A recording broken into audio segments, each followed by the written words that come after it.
A paz do Senhor Jesus Cristo, queridos irmãos, muito bom estarmos aqui novamente. Quero agradecer a Deus pela sua vida, pela sua fome e sede da palavra de Deus. God bless you all, friends around the world. Here in Brazil, we send greetings in mighty name of Jesus Christ. We're gonna preach the gospel and gonna pray for you all very soon. You are very welcome here. Remember, you are a very important person to Jesus Christ.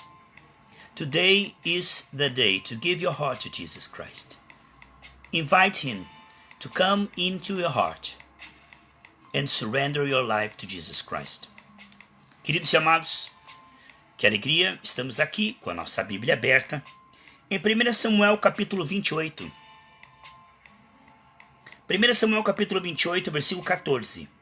Ele disse: como é a sua figura?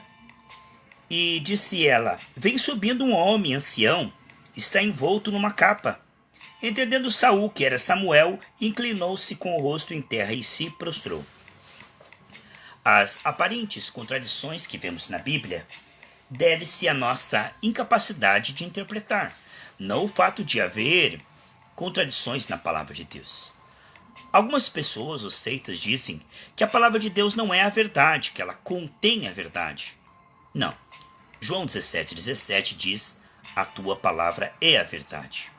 Portanto, se a palavra de Deus apenas contivesse a verdade, nós ficaríamos em dúvida qual trecho é a verdade, qual trecho não é a verdade. E as aparentes contradições da palavra podem ser resolvidas pelo Espírito Santo. Muitas vezes o erro está na interpretação, tá bom? Portanto, muitas vezes o que você não entende num versículo, outro versículo vai explicar para você. É muito importante que nós venhamos compreender que a palavra de Deus é a verdade. Não podemos colocar o oceano dentro de um copinho de plástico. É muito maior do que tudo isso. Então, eu e você, muitas vezes, não compreendemos algumas coisas na palavra de Deus devido à nossa limitação. Muitas pessoas dizem: não, a palavra de Deus apenas contém a verdade. Ela não é a verdade porque cita frases de Satanás. E Satanás é o pai da mentira. Sim, é verdade que ele falou aquilo. Os textos históricos e os textos proféticos mostram aquilo que realmente Deus quis preservar e que realmente aconteceu. Não quer dizer que as palavras de Satanás na Bíblia sejam verdade. Os 3 amigos de Jó, quando repreenderam a Jó, as suas palavras foram censuradas por Deus, como não sendo verdadeiras. No entanto, está no texto de Jó e foi preservado como escritura, de forma que é verdade que eles realmente falaram aquilo. Portanto, nós precisamos compreender que a palavra de Deus ela é verdade em essência, e ela realmente fala somente a verdade. Não há mentira na palavra de Deus. E mesmo quando o diabo está falando mentira, Deus, na própria palavra, mostra que aquilo era mentira. Aqui nesse texto nós vemos uma aparente contradição. Deus havia proibido consultar os mortos, isso é abominação, Senhor. Deus disse que quem consultasse os mortos seria morto. E invocar os mortos é contaminação. Agora, Saul havia pecado contra o Senhor e tentou de todas as maneiras, e Deus não falava com ele porque já tinha passado a linha do arrependimento. Deus viu que Saul era muito teimoso, não é? Então chegou um momento em que Saul, desesperado, consultou uma necromante, que era uma mulher que consultava espíritos imundos. Ela dizia que consultava os mortos. Nós sabemos que os mortos não voltam. A palavra de Deus diz em Hebreus que está destinado ao homem viver uma vez só e depois disso vem o juízo. Certamente os mortos não vêm. O que vem são espíritos familiares disfarçados. Você sabe, existem espíritos que são os anjos que anotam tudo o que você faz. Tudo o que você faz, eles anotam no livro das boas obras, e isso estará em memória eterna diante do Senhor. Então, os anjos anotam todas as suas obras para galardão. Estão todos escritos no livro das boas obras. Mas os demônios também, espíritos familiares, eles estudam uma família. Por isso que aqueles demônios pediram para não sair de Gadarra, porque eles estudaram aquele povo e sabiam como destruí-los. Eles são especialistas naquela área. Então o que acontece é que o diabo, ele viu tudo que aconteceu na sua vida, com a sua mãe, com o seu pai, aquilo que você cochichou no quarto escuro, Ele viu, ele ouviu, ele anotou tudo. Então, o que acontece? Espíritos familiares, eles, quando a pessoa morre, eles imitam a letra do morto. Eles contam coisas que só você, aquela pessoa, sabia, mas os espíritos familiares também sabiam, que são demônios. Os mortos não voltam para conversar, nem para trazer mensagem. Eles não são autorizados. Aqueles que passam para o lado de lá jamais voltarão para cá, dar mensagens ou vir falar conosco. Isso não é autorizado por Deus. Isso é proibido porque no lugar da pessoa virá um espírito se fazendo pela pessoa. Aqui o que nós vemos é que Saul, depois de tentar consultar a Deus, ele se desespera e vai numa mulher que consultava os mortos, e ele mesmo havia proibido, porque ele estava seguindo a Deus naquela época, e matou todos os adivinhos e todos aqueles que consultavam mortos. Mas na hora do desespero ele foi até uma dessas pessoas, e quando ele chegou lá, a mulher disse assim: quem que você quer que eu faça subir, né? Subir lá debaixo do abismo. E ele falou: eu quero que suba Samuel. Agora você sabe que Samuel era um homem ungido, ele morreu salvo. Ele era um servo do Senhor que nunca mentiu. Tudo que ele falou se cumpriu. E Deus disse para Samuel que não orasse mais por Saul, que ele tinha desistido de Saul. E agora é óbvio que depois que Samuel foi para a glória, jamais ele viria dentro de uma médium contaminada, porque aí ele se contaminaria e perderia a salvação. O que veio foi um espírito imundo se fazendo passar por Samuel. O próprio Saul não viu Samuel. Ele perguntou para ela: o que você está vendo? Ela falou: estou vendo um homem com uma capa assim, assim. Ele falou: é Samuel, entendeu? Ela estava vendo espíritos imundos com forma de Samuel. E aí o texto fala como ela estava falando, Samuel. Mas na verdade, certamente, o profeta de Deus, Samuel, não veio nessa sessão incorporar na bruxa. Não, de maneira alguma. Deus não falou com Saul. Deus não permitiu Samuel falar com Saul, porque depois dele morto, ele viria. E veja que ele diz assim, que hoje, amanhã, mesmo todos vocês estarão comigo. Como que Saul se suicidaria e estaria com Samuel que foi salvo? Não, ele iria para o inferno. Então podemos ver ali que é o diabo falando. Ele diz assim: amanhã mesmo você e teus filhos estarão comigo. E você sabe, não foi amanhã, porque se você continuar lendo o relatório, no dia de amanhã, os próprios filisteus estavam conversando com Davi, combinando a guerra. Foi no terceiro dia que a batalha se identificou e que os filhos de Saul, alguns, não todos, porque teve um filho de Saul que tinha problema nas pernas, que não morreu, e depois Davi o colocou na mesa e honrou. Então você pode ver que ele falou: amanhã mesmo você e seus filhos estarão comigo. Não é verdade, não foi amanhã. A batalha se intensificou o terceiro dia. Não foi todos os filhos. E certamente Saul não foi morto pelos filisteus. Ele se matou. Quer dizer, tudo furado. Tudo aquilo que foi dito não aconteceu. E tudo que Samuel falou em vida aconteceu. Podemos ver que foi uma falsa profecia. E a bruxa viu um espírito em forma de Samuel. Muitos usam esse texto para dizer que a Bíblia ordena e autoriza e até dá exemplos de consulta aos mortos, quando na verdade de Gênesis e Apocalipse ela proíbe. Esse é o único texto e ainda não se confirma, e as profecias todas falharam. Não podemos criar doutrina em cima do que uma bruxa está falando, né? Então a palavra de Deus é verdadeira quanto ao fato de que ela realmente falou aquilo, mas não quer dizer que isso seja no seu conteúdo verdadeiro. Por isso é muito importante você compreender quando as pessoas falam de consultas aos mortos. Outros também citam o fato de que a Bíblia termina o Antigo Testamento dizendo que Elias viria. Que antes da vinda do Senhor viria Elias. E quando João Batista é perguntado, ele fala, e Jesus também fala, que ele era o Elias que havia de vir, na virtude de Elias. O que acontece é que o propósito de Elias era o seguinte: no meio de todos os deuses falsos, Baal e um monte de deuses falsos, Elias foi aquele que apontou. Jeová é Deus. Elias foi aquele que disse Baal ou Jeová e apontou o Deus verdadeiro. No meio de 400 profetas de Baal e 450 de Aserá, Elias era a única voz que apontou para o Deus verdadeiro. Elias foi aquele que trouxe Israel para o verdadeiro Deus. E João Batista a mesma coisa. No meio de tantos falsos profetas, ele é aquele que apontou: eis aí o Cordeiro de Deus que tira o pecado do mundo. Então ele apontou para o Deus verdadeiro, que é o Senhor Jesus Cristo. Portanto, eles tinham missões parecidas. similares. Assim como Elias revelou o pai, João Batista revelou o filho.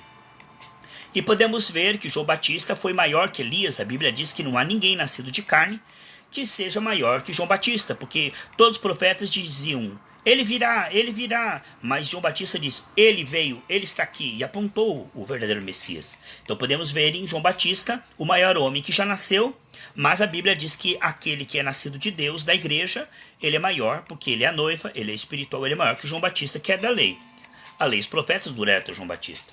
E aí as pessoas dizem que João Batista era a reencarnação de Elias, que a Bíblia fala em reencarnação. A Bíblia não fala em reencarnação nenhuma vez, fala em ressurreição, mas em reencarnação ela não fala.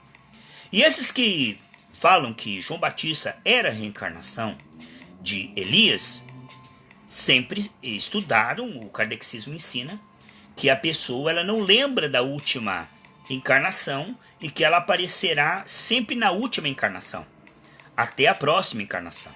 Portanto, quando João Batista falou que ele não era Elias, ele disse, claro, ele não lembra, porque ele reencarnou, ele não lembra.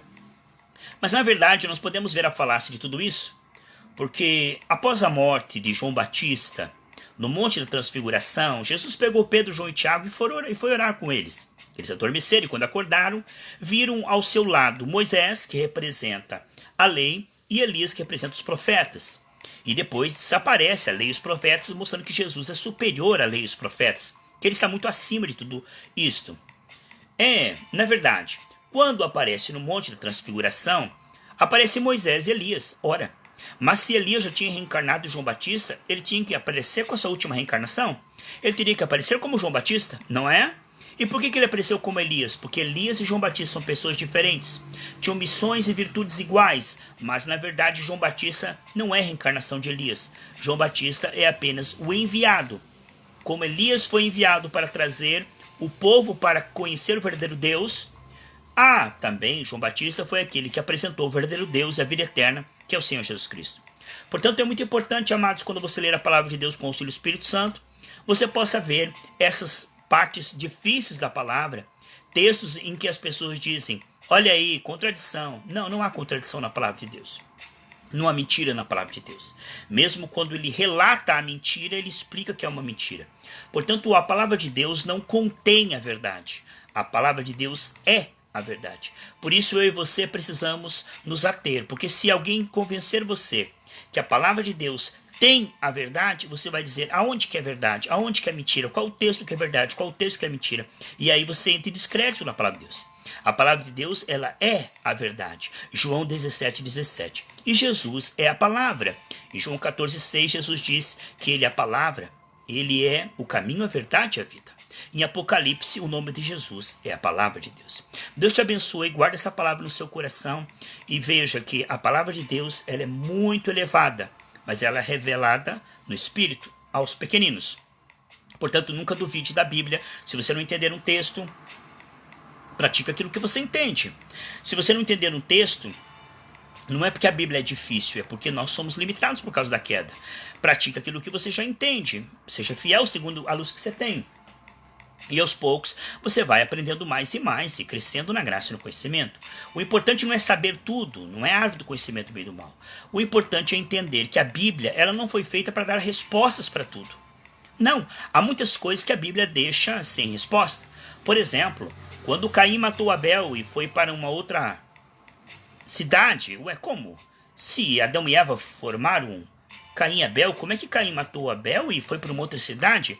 A Bíblia não explica muitas coisas, porque a função da Bíblia não é explicar, mas mostrar que chamou um amigo Abraão, desse Abraão fez uma nação, uma família, uma nação, e dessa nação veio o Messias, o Salvador. Tudo é pano de fundo e secundário. Veja que a Bíblia ela usa um versículo ou outro para dizer que criou os céus e a terra, e usa 14, 15 capítulos para explicar a amizade dele com Abraão, a amizade dele com José, porque para Deus mais importante é o relacionamento do que essas coisas. Então Deus não gasta tempo explicando coisas, porque, como diz a Bíblia, em Deuteronômio 29:29, as coisas reveladas pertencem a Deus, as coisas reveladas pertencem a nós, as ocultas pertencem a Deus. Portanto, a Bíblia não é um livro de respostas, ele é uma carta de amor que nos chama ao relacionamento. Em João 5, 39 e 40, Jesus diz: vocês leem a Bíblia e não vêm até mim para ter relacionamento e vida. Aqui o que nós estamos vendo, que a função da palavra de Deus primariamente não é informar, mas é chamar para um relacionamento e vida, ser transformado no Espírito. Muitas pessoas acabam não compreendendo. Mas como Caim matou Abel? É certo que a Bíblia não mostra quanto tempo demorou para que Adão e Eva caíssem. Não mostra. Não sabemos se como o nome dela era Eva, mãe dos viventes, se ela teve mais filhos, e nesse período Caim casou com uma sobrinha ou casou com uma irmã. Isso não se diz porque isso não é importante. Mesmo que desse o CPF da esposa de Caim, isso não te salva. O que Deus quer mostrar que o importante na Bíblia é aquilo que te salva, é se concentrar, que tudo é sombras, mas a realidade é Cristo, o nosso relacionamento com Cristo. Cristo é realmente a grande importância central na palavra de Deus. Quando se fala de José, está cheio de exemplos que são simbologias de Cristo, em Salomão, em Sansão. Toda a Bíblia mostra muitas coisas que revelavam a Jesus de alguma forma. O fato de José ser traído pelos seus irmãos e vendido, isso é um símbolo de Cristo. O fato de José depois governar o mundo inteiro. O fato de José ser o preferido de seu pai. O fato de José ter casado com uma estrangeira, porque hoje Jesus é casado com os gentios. Então tudo o que nós vemos na vida de José era uma demonstração. E os salmos de Davi falavam sobre Jesus. Então o que nós vemos que, se você olhar de Gênesis e Apocalipse, tudo ali está Jesus. Os sacrifícios, o sangue derramado, o azeite depois que era colocado depois do sangue para ungir, as cores do tabernáculo, que era feito com pele de animais simples. Jesus era um homem simples. Então, se você estudar Gênesis, Êxodo, Levítico e Deuteronômio, você vai achar Jesus ali em muitas simbologias e tipos. O importante é que nós nos atenhamos que Cristo em nós, esperança da glória. Muitas coisas na Bíblia não dá para entender. E não é preciso entender, porque Deus não fez a Bíblia para você entender. Deus fez a Bíblia para você buscá-lo e conhecê-lo e ter um relacionamento com ele. Portanto, aquele que lê a Bíblia apenas de uma forma erudita, tentando entender, ficará confuso.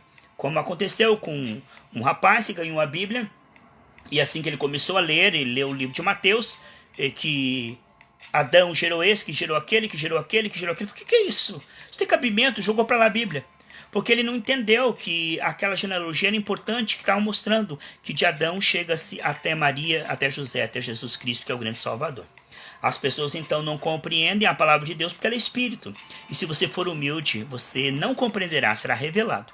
Há uma diferença aqueles que estudam a Bíblia para tentar entender e aí formam seitas, heresias, cada um dizendo uma opinião, na minha versão, na minha interpretação. Não! Mas se você for humilde, aquele que escreveu é o único que pode interpretar. Aquele que escreveu te dará a real interpretação e você entenderá o espírito por trás da letra. Então é muito importante nós compreendermos que a palavra de Deus ela é espírito. João 6,63. E a palavra de Deus ela é Jesus. Jesus é manso e humilde. Se você não for manso e humilde, não compreenderá por trás da letra a mensagem de amor, que Deus amou o mundo. Esse é o resumo da Bíblia. De tal maneira que deu o seu Filho Jesus Cristo, para que todo aquele que nele crê não se perca, não pereça, mas tenha vida eterna. Guarde essa palavra no seu coração. Ame a palavra de Deus, estude a palavra de Deus, mas não seja apenas alguém que extrai informação. Procure Deus nas Escrituras. Diga: Deus, eu quero ter um relacionamento contigo, eu quero te conhecer, eu quero ser transformado por essa palavra, eu quero ter um relacionamento contigo. Porque aquele que busca na Bíblia um relacionamento com Deus extrairá vida. Você veja que aqueles que estavam com Jesus, os 12 discípulos, alguns extraíram bênção, dinheiro, mas João, que colocava a cabeça no peito de Jesus, extraiu intimidade. Por isso escreveu o livro de João e Apocalipse, e é o único que não morreu. Não morreu, enquanto todos morreram, ele ficou debaixo da cruz, não teve medo de morrer. Enquanto todos tentaram salvar a sua vida e fugiram, João Batista ficou adorando ao Senhor e ficou debaixo da cruz. E foi amigo íntimo, extraiu comunhão, por isso ele viveu mais. Portanto, extraia mais do que informação. Extraia relacionamento, vida, amizade com Deus. Procura Deus nas Escrituras, procura Jesus nas Escrituras e você vai ter vida. Que Deus te abençoe e saiba que a palavra de Deus não é informação, é alimento, é mantimento, é espírito, é nutrição, é restauração, é avivamento. God bless you all. Jesus loves you so much. Receive now the anointing of the Holy Spirit. Be free, be healed, be blessed. Receive right now the touch of the Lord. Lord is touching your life right now in the mighty name of Jesus Christ. God bless you all, friends around the world. Remember, you are a very important person to Jesus Christ. Jesus Christ loves you so much today is the day for you to give your heart to Jesus Christ. God bless you all, friends. God bless you in the mighty name of Jesus Christ. Deus abençoe, queridos. Um grande abraço. Espero os amados irmãos às 11 horas no meu canal YouTube Charles Brasil com Z, para junto nós orarmos e buscarmos o Senhor na campanha de humilhação, hoje dia 44. Um grande abraço, foi muito bom estar com vocês. Obrigado pela sua atenção. Se puder, compartilhe essa palavra com mais pessoas, tá bom? Fica na paz do Senhor Jesus Cristo, foi muito bom estar com vocês. Deus abençoe, uma boa noite.